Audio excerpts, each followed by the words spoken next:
Opisyal lang nagsimula ang taping para sa inabangang bagong season ng Kapamilya Action Series na Incognito.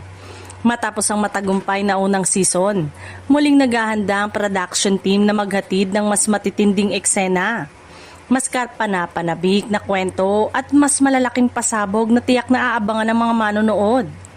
Agad na naging usap-usapan sa social media ang mga larawang kuha mula sa set ng taping.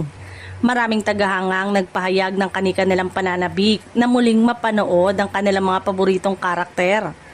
Habang naghihintay rin sila ng mga bagong revelasyon tungkol sa susunod na kabanata ng serye.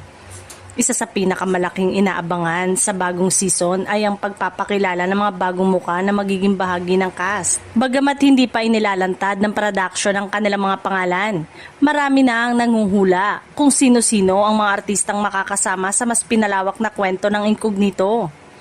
Ayon sa ilang ulat, mas magiging masinsina ng mga action sequence at mas lalalim ang mga karakter sa ikalawang season. Inaasahan ding magkakaroon ng mga bagong misyon, bagong kalaban at mga pangyayaring magpapabago sa takbo ng storya. Dahil sa mataas na ratings at positibong pagtanggap ng mga manonood sa unang season, malaki ang inaasahan ng publiko sa pagbabalik ng Incognito. Marami ang naniniwalang mas hihigitan pa nito ang tagumpay ng naunang kabanata.